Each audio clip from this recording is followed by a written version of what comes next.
We don't know all of the health effects that are associated with this, but we do know some of them. We know that you're going to be certainly very nauseous, and you're probably going to vomit if you start ingesting some of that water.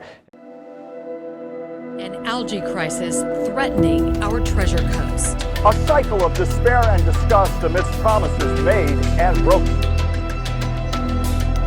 Billions of gallons of water are rushing from Lake Okeechobee to our coastline. How much pollution is too much? How much danger is too much? How much before this will stop?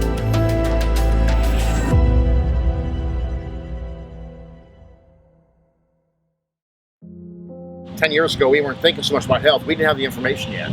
So, beside the fact that the water was hurting fishing business and tourism and people going to the beach, what have you, now we know something about our health threat. And I'm one of the lucky folks that tested positive for microcystin here, 70 out of 70. And that was at a time last year when I limited my exposure to the river. I was on the river less than ever before I took that test, yet I'm positive. I like to think that it's one of the most basic levels of having good government is that if your government knows that there's a health risk, if there's a poison, a toxin coming your way that could put you or your children or your family pets at risk, could kill them, could lead to long-term health effects like ALS, that they let the people know. So you think about that and a whole host of other things from skin irritation to rashes. Who knows what happens if this sort of thing gets into your eyes? What if you already have respiratory issues and this is something that you're getting into your lungs, you're ingesting airborne pathogens that exist? I think about going back 15 years, the numbers of times I've been out sampling the algae, scooping the algae, doing videos over the algae, no protection, and I'm thinking now, how much have I ingested in 15 years? And if 70 out of 70 people that tested that day, Harbor Branch, are positive, how many tens of thousands of people in our community have also had it in their bodies, have it in their bodies right now?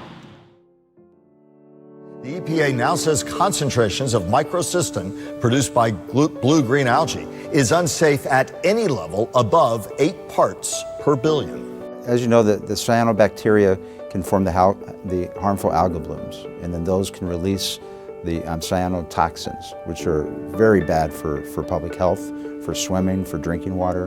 The toxins can disproportionately impact children or sick people or elderly people.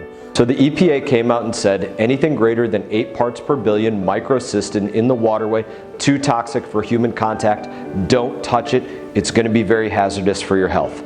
Put it into context, summer of 2018, we had water in the St. Lucie Lock and Dam area that was about 495 parts per billion. As the Army Corps of Engineers transferred toxic water from Lake Okeechobee to the east through the C-44 reservoir into the St. Lucie estuary and the Indian River Lagoon, and to the west through the Caloosahatchee River. Yes, sir. We have conveyed water out the system that has contained cyanobacteria and harmful algae blooms. Yes, sir. And the Corps considers that toxic? Yes, sir.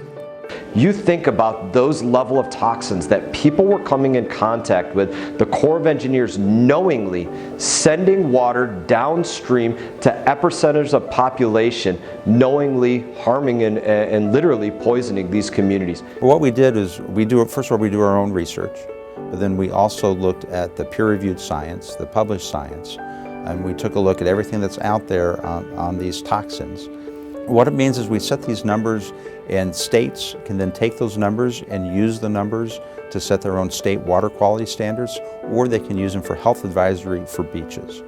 With them actually putting a fine point on it, a number on it, it allows us to know, listen, anything greater than this, you don't want to swim in it, you don't want to fish in it, you don't want to go boating in it, you don't want to have your kids diving in this water. It can mean serious health effects.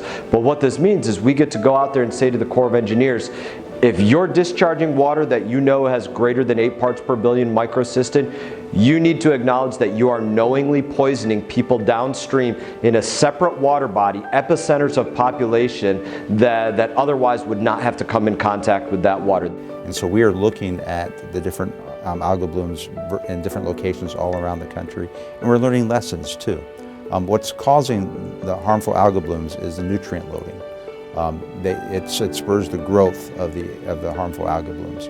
So we're learning what works as far as reducing nutrients running into the rivers and streams, into the lakes.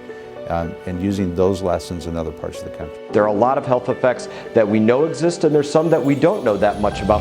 But what we do know is that the Environmental Protection Agency has come out and said, if you come in contact with water that's greater than 8 parts per billion microcystin, you're at risk.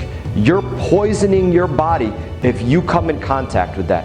We have scientists at our labs all over the country that is looking at the harmful algal blooms and how to reduce the size of the algal blooms and how to try to minimize any toxins produced by the algal blooms. So we're looking at this from a number of different angles. We're looking, first and foremost on the science side.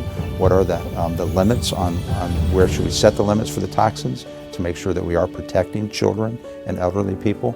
And then we're also looking at the other end of the spectrum, where we try to make sure that the harmful algal blooms aren't getting out of control and how to reduce the amount of the harmful algal blooms so we can then reduce the amount of the toxins that are produced by the blooms.